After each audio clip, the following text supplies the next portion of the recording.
Sleep.com. So this is my final broadcast as anchor of Action News at 11.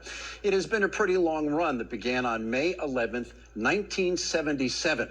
One of the big stories that night was the SEPTA board voting to raise fares on city buses and trolleys and subways from 35 to 45 cents. The Phillies lost to the Giants 4-2, and Houston beat the Sixers 118 to 94. Full disclosure, I didn't remember those things. I looked them up. That was about 16,500 11 o'clock newscasts ago. And our goal for each one was the same as tonight's, to present a responsible, accurate, thoughtful, and compelling account of the day's happenings.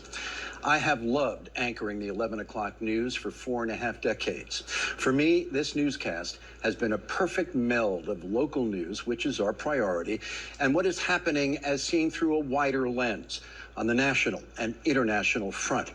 But I came to understand a long time ago that if we want to know what people everywhere are thinking, we can often find out by looking no further than at our own communities, our own school boards and city and town councils, our nonprofit organizations, our law enforcement agencies, business communities, our colleges and universities, our union locals, and houses of worship. That's what we have tried to do, I hope with some success. It is my earnest hope that Action News at 11 has provided useful information from the very start of the COVID-19 phenomenon, that we have informed, but also that we have helped you navigate the often confusing and sometimes controversial pathways leading to your efforts to protect yourself and your loved ones. This has been and continues to be a story like no other.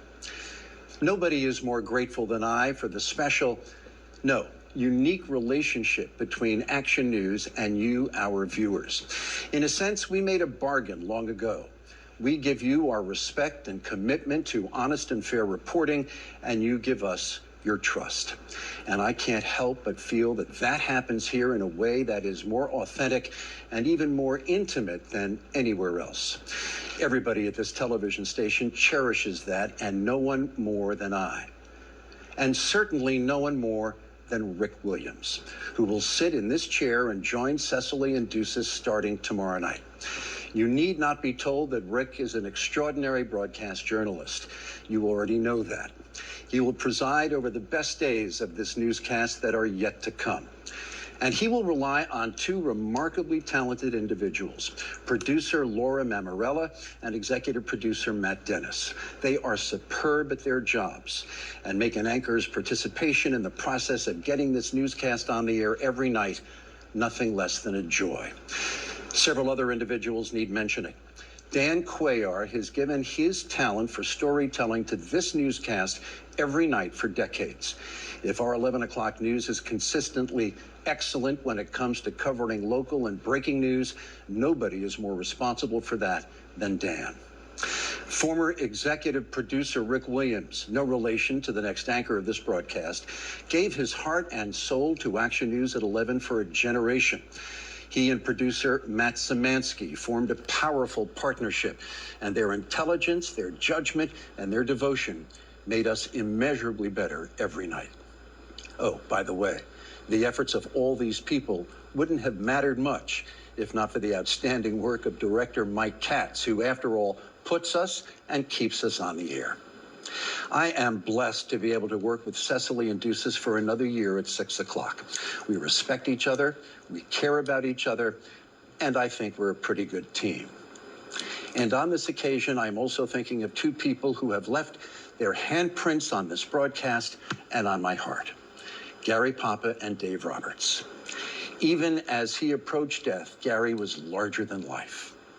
As for Dave, whom I consider a dear friend, I have continued to feel his presence and benefit from his guidance every night. And thank you for allowing me into your home so late at night for the past 45 years.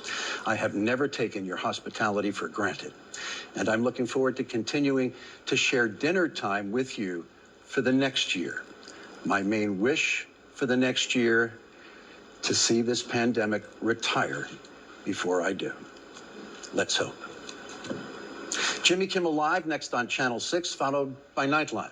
Jimmy's guest tonight, Jim Gaffigan and Dowd, and music by Ryan Hurd.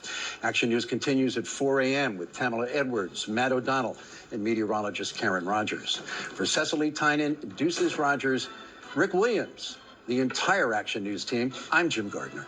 Good night.